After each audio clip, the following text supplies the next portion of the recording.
Joining me now is Missouri Senator Josh Hawley. He serves on the Judiciary Committee. Senator, it's wonderful to see you tonight. You've labeled Biden's potential cabinet picks as corporatists, war enthusiasts, and I think you said big tech sellouts. And you think Blinken may be, in fact, the worst of them all. Explain.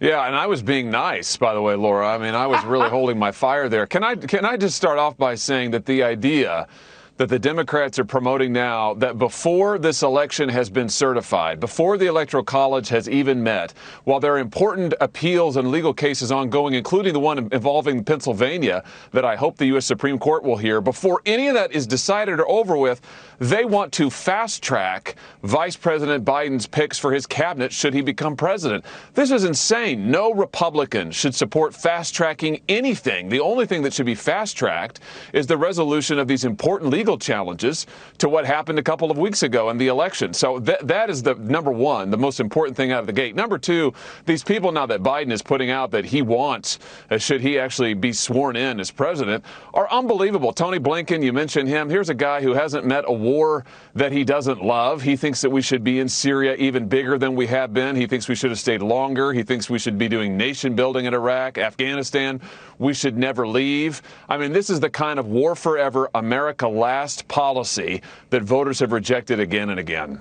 Yeah, how does the squad square supporting this? I mean, if they do, I mean, all these progressives were supposedly peaceniks who want to get out of all these wars, but when push came to shove, they made the alliance with the war party, which is now the Democrat Party. And by the way, Senator, I want to read this report about the firm that Blinken co-founded with Biden's potential pick for Defense Secretary Michelle Flournoy. The company's summaries of successful work include projects that appear to help clients deal with Beijing while not drawing ire from U.S. national security authorities.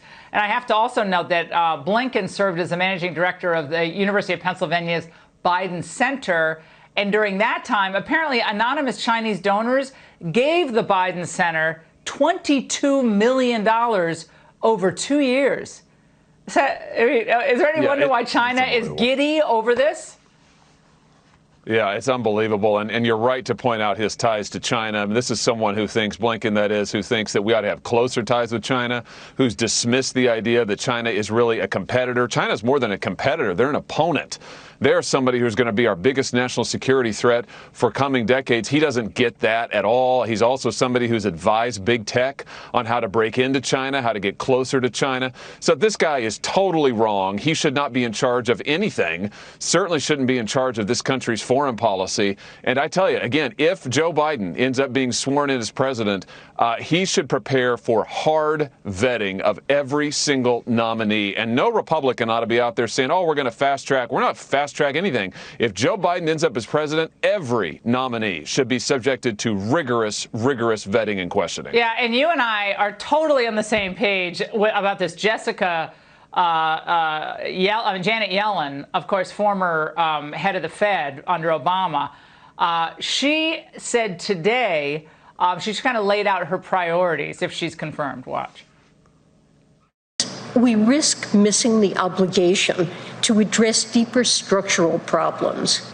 We will find collective purpose to control the pandemic and build our economy back better than before, to advance racial equity and make sure the economic recovery includes everyone, to address the climate crisis with American ingenuity and American jobs.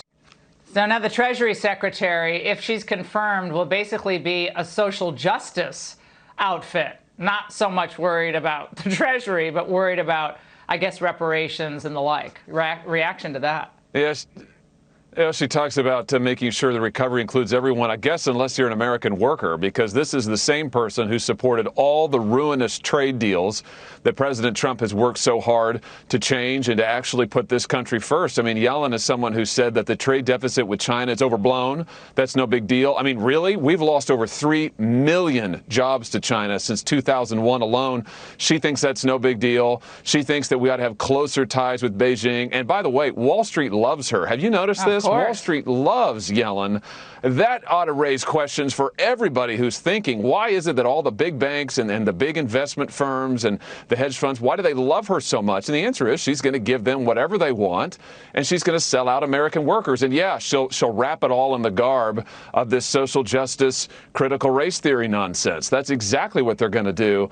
I can tell you, this is, once again, if Joe Biden, if he is president come January, and these are the people that he puts up, he ought to be prepared for a rocky, rocky time in the United States Senate if the Republicans are doing their job. Senator, what are the chances, 1 to 10, that the Supreme Court will actually accept the lawsuit and accept cert on the lawsuit that you mentioned at the outset, challenging what was happening in Pennsylvania?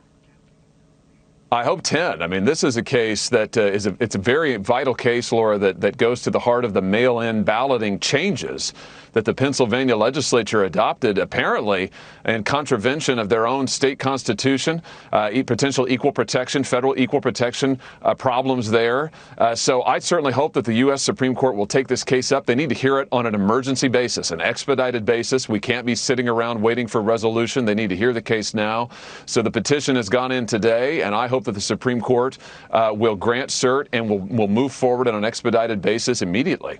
Yeah, you and Senator Cruz very outspoken on that today. Senator, thank you so much for being here tonight. We really appreciate it. Thank you.